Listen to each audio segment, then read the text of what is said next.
Vous vous souvenez de l'époque où une série pouvait rendre les accidents de voiture presque sympathiques, où les héros étaient des hors-la-loi, les flics des caricatures, et la morale de l'histoire se résumait à rouler plus vite. Bienvenue dans Shérif, Fais-moi peur. Une série qui non seulement défiait toute logique, mais qui la propulsait carrément du haut d'une botte de foin. Et on a adoré chaque seconde. Bo et Luke, interprétés par John Schneider et Tom Watt, étaient deux bons gars de Géorgie en liberté conditionnelle, constamment en fuite pour des délits qu'ils ne commettaient même plus.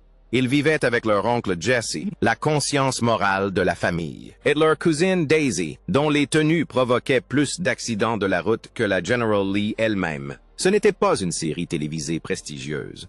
C'était des images figées, des voitures volantes et du denim de la tête aux pieds. Mais pendant 6 ans, les vendredis soirs rimaient avec une seule chose, une Dodge Charger orange vif, des shorts minuscules, des cousins qui refusaient d'utiliser les portières de voiture, le shérif Roscoe P., Cold Train, immunisé contre le rhume, et le chef Hogg, qui gérait toutes les arnaques dans un rayon de 5 mètres, le tout en transpirant à grosses gouttes dans un costume blanc 3 pièces. Aujourd'hui, on vous dévoile 15 anecdotes insolites sur Shérif. Fais-moi peur. Mais avant de commencer, n'oubliez pas de liker et de vous abonner. Ça aide vraiment la chaîne. Oncle Jesse était blindé. À l'écran, Oncle Jesse était un distillateur clandestin des bois qui semblait toujours à 2 doigts de perdre la ferme familiale au moindre PV. Il portait une salopette, prodiguait des conseils avisés et se comportait comme si un billet de 20 $ valait une fortune. Mais dans la vie, Denver Pyle était richissime. Et non, pas grâce à l'alcool de contrebande. Il a fait fortune en dupant de véritables magnates du pétrole. Avant Shérif, Fais-moi peur. Pyle était déjà un visage familier du petit écran. Il était surtout connu pour une série de rôles dans les années 60 et 70, notamment celui de Briscoe Darling dans The Andy Griffith Show, un personnage adoré des fans. Après son passage à Mayberry, Pyle commença à racheter d'anciens puits de pétrole que la plupart des investisseurs avaient abandonnés. À l'époque, le pétrole se vendait à seulement 5 $ le baril, et tout le monde pensait qu'il gaspillait son argent. Puis survint la crise pétrolière de 1973. Les prix s'envolèrent, et de nouvelles technologies d'extraction permirent de remettre en service d'anciens puits épuisés. Du jour au lendemain, ces terrains sans valeur se transformèrent en véritables mines d'or. Dans la région de Dallas, les prix du pétrole dépassaient aujourd'hui les 40 cents le gallon. En 1981, Pyle avait gagné davantage grâce à la spéculation pétrolière qu'en 30 ans à Hollywood. Et pourtant, il continua à jouer la comédie. Comme il le disait lui-même, « Le métier d'acteur me fournit les liquidités nécessaires à la spéculation pétrolière. Et puis, j'aime bien jouer la comédie. C'est amusant. » Fin de citation. Ainsi, pendant que l'oncle Jesse labourait les champs et réparait les clôtures, Denver Pyle utilisait son salaire télévisuel pour financer son prochain projet pétrolier. Après la fin de Shérif, Fais-moi peur en 1985, Pyle a continué à travailler principalement dans des rôles secondaires dans des téléfilms. Il a repris le rôle de Briscoe Darling dans Retour à Mayberry, a fait des apparitions dans Arabesque et Dallas, et a même joué un joueur de poker sur un bateau à vapeur dans le film Maverick de 1994. Son dernier rôle fut celui d'Oncle Jesse dans le téléfilm de retrouvailles de Shérif, Fais-moi peur, sorti en 1997 et tourné peu avant son décès la même année. En dehors des plateaux, il continua d'investir dans le pétrole et lança le tournoi de pêche d'Oncle Jesse, un événement caritatif texan qui récolta des millions pour des programmes pour enfants. Alors, oui, sa barbe était synonyme de sagesse populaire, mais son compte en banque disait « Je pourrais acheter tout le comté et il me resterait encore de quoi m'acheter un tracteur. » John Schneider a menti pour décrocher le rôle. Josh Schneider incarnait peut-être un bon vieux garçon de la Géorgie rurale à la télévision. Mais dans la vraie vie, c'était un jeune de 18 ans originaire de Mount Kiscoco, dans l'État de New York, aussi loin du sud profond qu'on puisse l'être sans avoir besoin d'un passeport. Alors, quand il a entendu parler de l'audition pour le rôle de Bo Duke, il a fait ce que n'importe quel adolescent débrouillard sans aucune origine sudiste aurait fait. Il a inventé une histoire et s'est pointé déguisé. Si tu composes une musique pour ça, Luke, je te la chanterai. Il avait emprunté une vieille camionnette, avait laissé tomber le rasage pendant quelques jours et avait enfilé ce qu'il appelait un chapeau déjanté. Puis il est arrivé à l'audition avec une bière à la main et a prétendu venir de Snailville, en Géorgie. Quoi, soit dit en passant, n'existe même pas.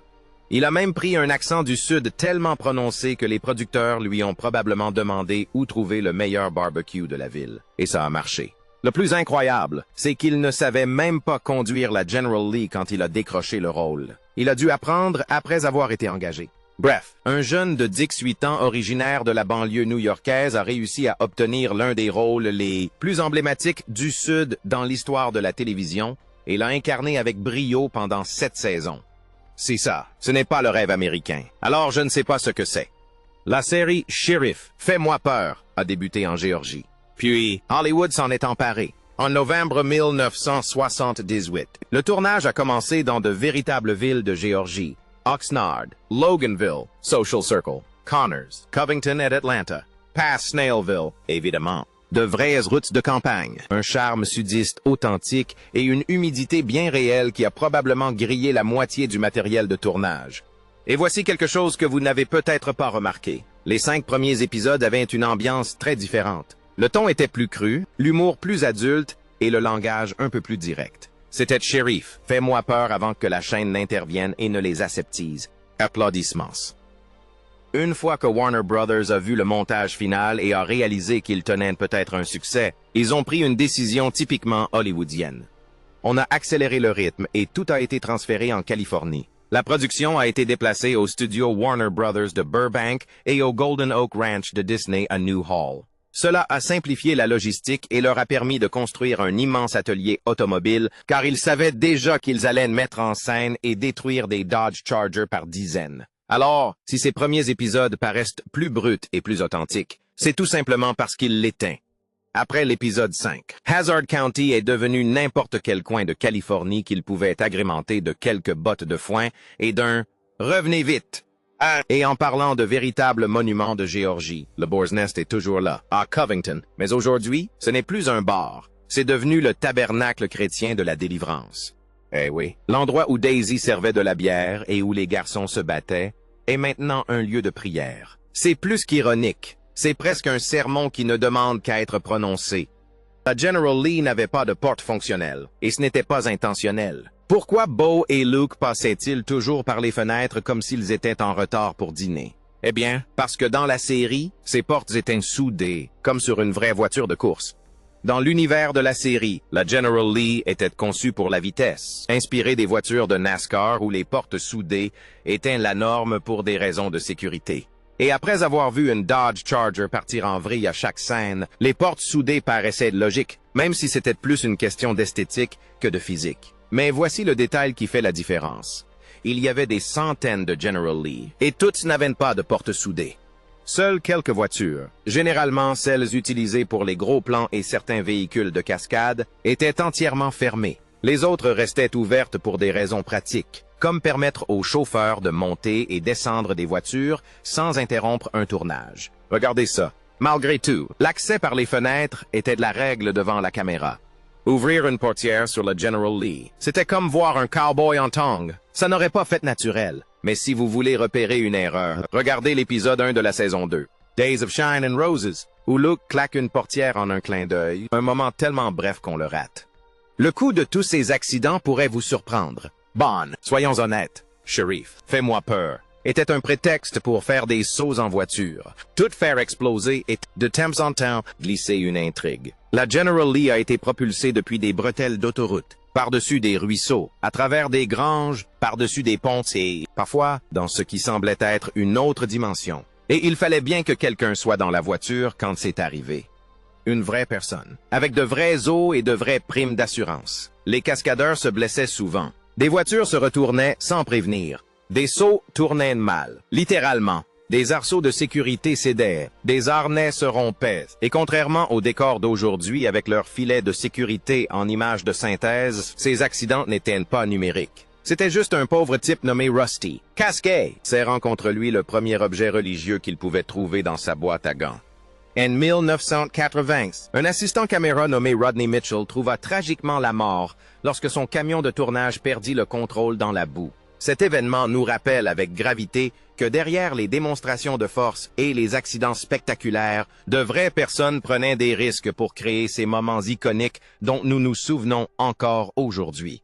L'émission a usé ses cascadeurs plus vite que ses Dodge Charger. C'est dire! Franchement, les véritables héros méconnus étaient peut-être les chiropraticiens et les kinésithérapeutes de la région de Los Angeles. Ils ont probablement été débordés pendant 7 ans.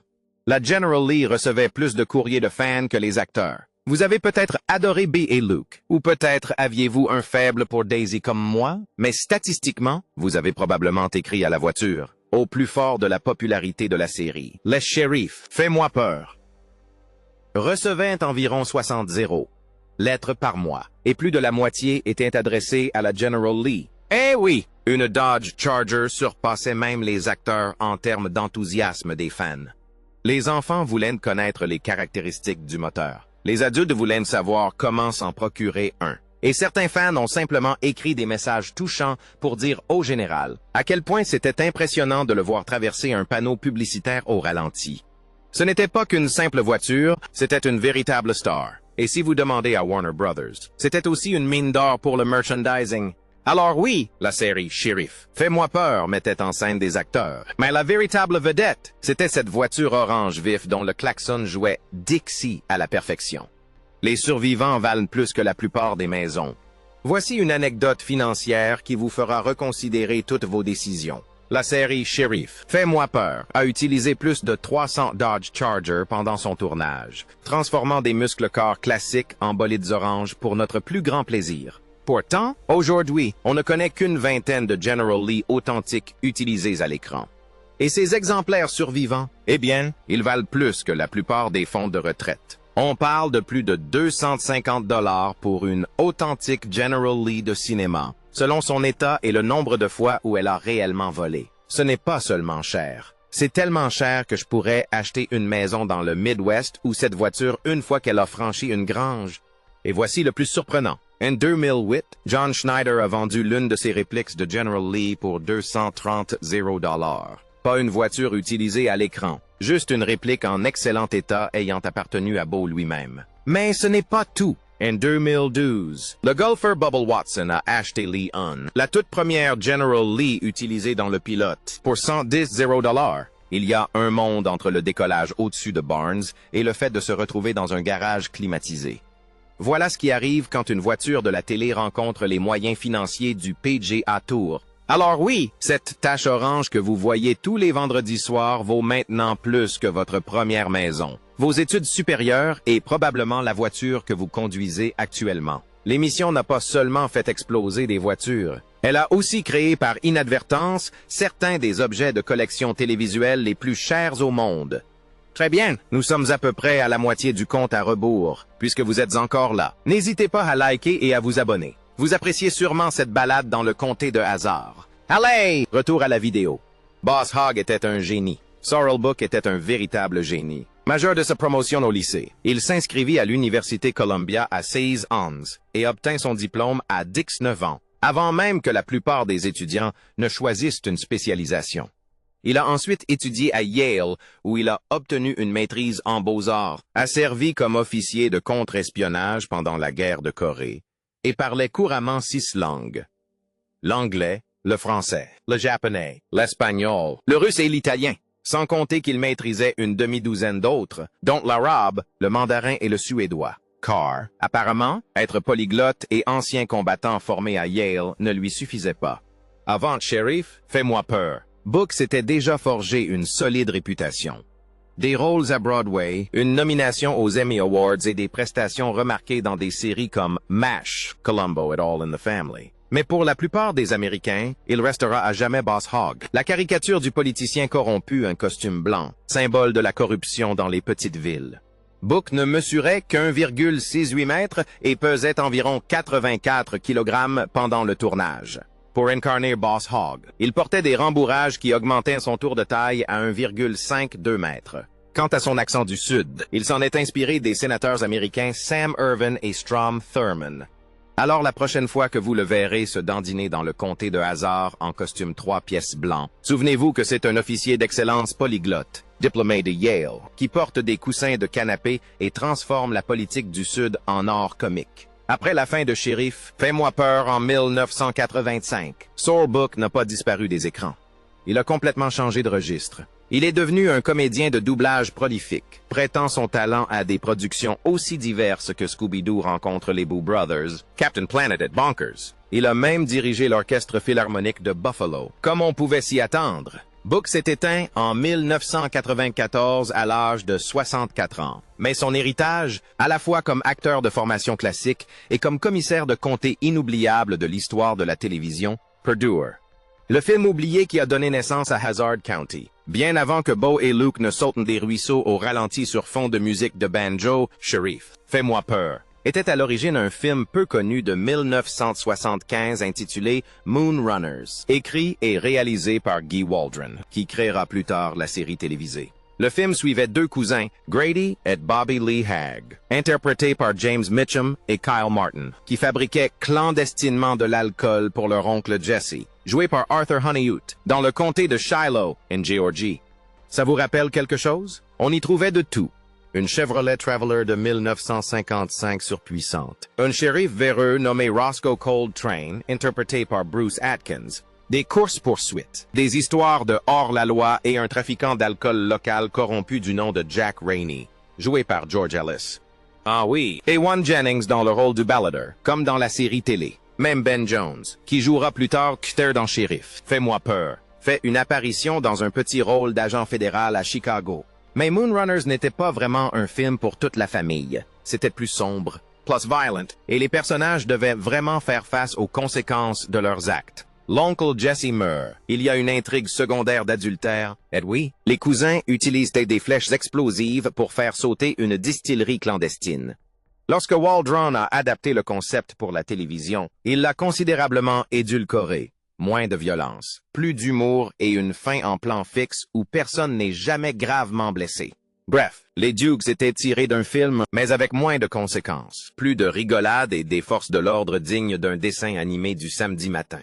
Le générique était un tube country incontournable. Le générique de Sheriff, Fais-moi peur, n'était pas seulement entraînant, c'était un véritable succès.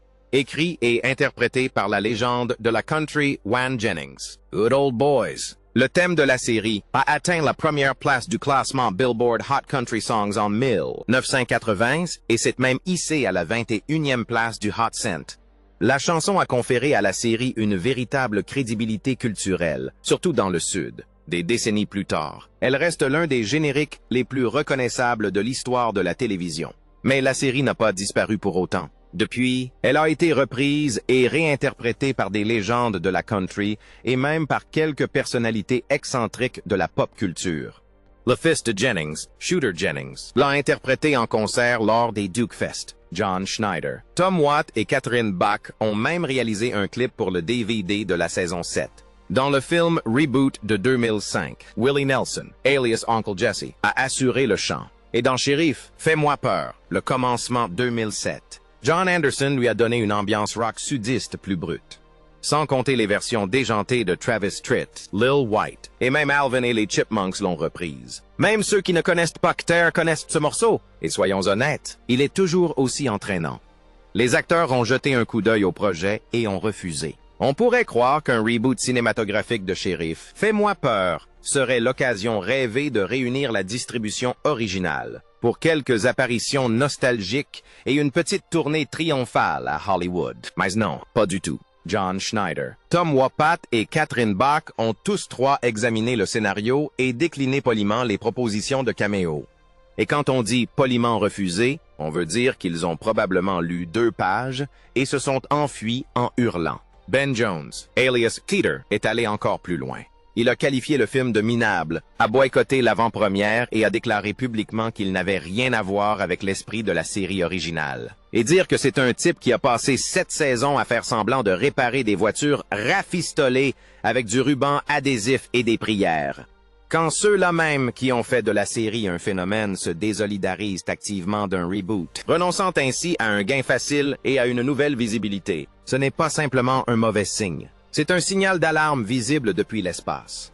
D'une manière ou d'une autre, le film de 2005 a pris tout le charme de l'original et l'a transformé en quelque chose qui mettait visiblement les acteurs mal à l'aise. C'est un don étrange, en tout cas pas un don précieux. Le différend contractuel qui a failli couler la série. Au sommet de la gloire de Sheriff, Fais-moi peur, alors que la série dominait les audiences et que tous les produits dérivés imaginables étaient commercialisés, John Schneider et Tom Wopat ont tout simplement claqué la porte. Pendant des années, la rumeur a couru qu'ils étaient partis pour devenir des stars de cinéma. Les tabloïds ont évoqué l'ego, mais la vraie raison était financière, et plus précisément les revenus du merchandising. Leurs visages figuraient sur des boîtes à lunch, des petites voitures, des parures de lit, peut-être même des gaufriers, mais ils ne touchaient pas leur juste part des bénéfices. Alors, Schneider et Watt ont organisé une grève digne de n'importe quel syndicat. La réaction de la chaîne. Voici les nouveaux cousins, Coyote Vance Duke, interprétés par Byron Cherry et Christopher Mayer, avec la même voiture, la même coupe de cheveux, mais aucun charisme. On commence à se demander si vous viendriez un jour. Si j'avais su qu'on nous accueillerait comme ça, on serait revenu il y a des années. Les audiences se sont effondrées. Le courrier des fans s'est transformé en lettres de haine, et Coy et Vance auraient signé des contrats pluriannuels, mais n'ont participé qu'à 19 épisodes de la saison 5. Dès que le procès a été réglé, Bo et Luke ont fait un retour fracassant, et les doublures ont été effacées comme si elles n'avaient jamais existé.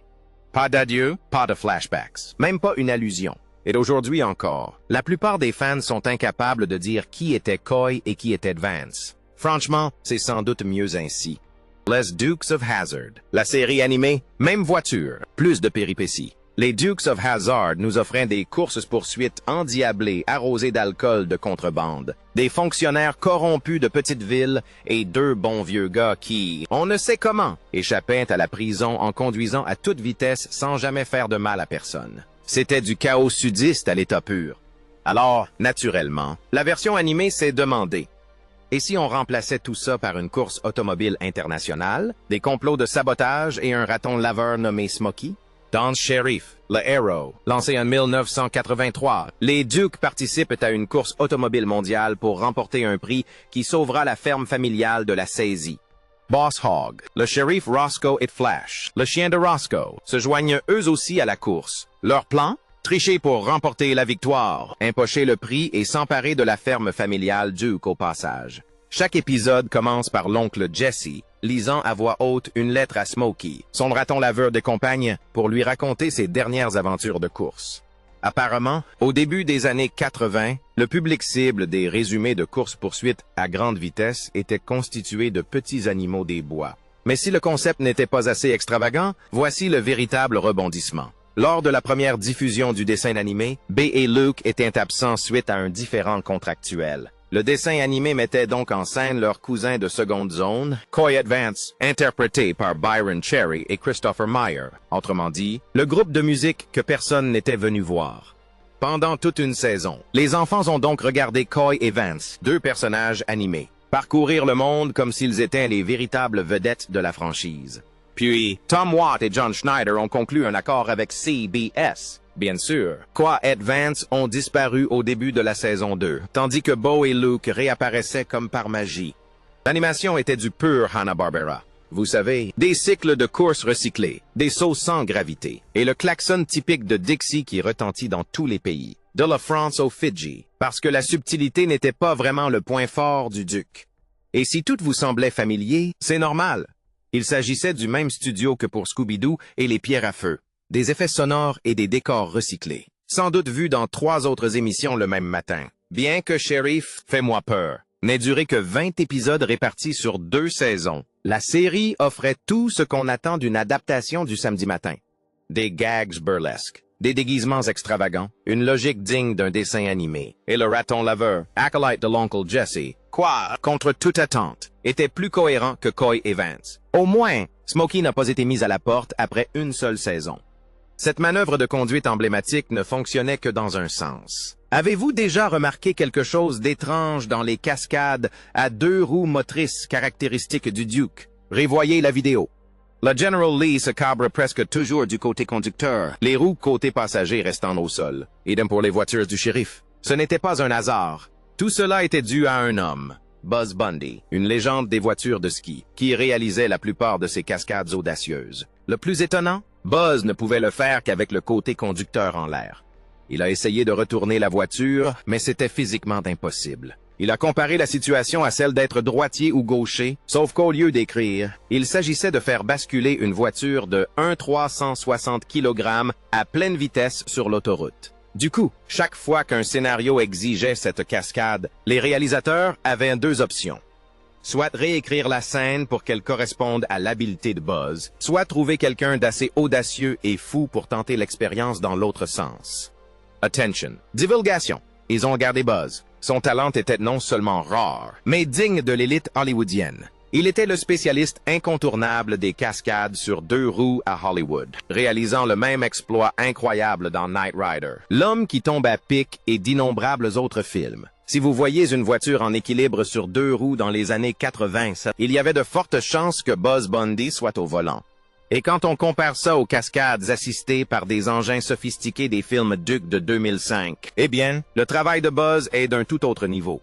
Pas de dispositif, pas de câble, juste une conduite précise et du cran à l'état pur. Fuzz Bundy nous a quittés en 2020, mais son héritage perdure, gravé dans chaque cascade à moto qui a fait de notre enfance un moment magique. Retrouvailles, quel bonheur! Voici une petite référence télévisuelle qui vous a probablement échappé si vous n'y avez pas prêté attention. En 2006, lors de la 5e saison de Smallville, dans un épisode intitulé Exposed, un sénateur du Kansas nommé Jack Jennings débarque à la ferme des Kent. Sa voiture? Une Dodge Charger RT de 1968. Et voici le plus surprenant. Le sénateur Jack Jennings était interprété par Tom Watt, alias Luke Duke. Quant à Jonathan Kent, c'était John Schneider, alias Bo Duke en personne. On retrouvait donc les deux frères Duke réunis à l'écran, au volant d'une Dodge Charger, pour des cascades automobiles. Même le personnage de Watt était un hommage. Jack Jennings était clairement un clin d'œil à Warren Jennings. Le narrateur est interprète du générique de la série. C'était en quelque sorte une réunion discrète des acteurs de Shérif, Fais-moi peur, déguisés en épisode de Smallville. Un petit Easter egg classique qui donnait l'impression de retrouver de vieux amis. Voilà, vous savez tout. 15 faits qui prouvent que Shérif, Fais-moi peur était aussi dingue, bizarre et génial hors caméra que devant. Lequel de ces faits vous a surpris? Lesquels avez-vous manqué? Exprimez-vous dans les commentaires ci-dessous. Et merci d'avoir regardé. À bientôt.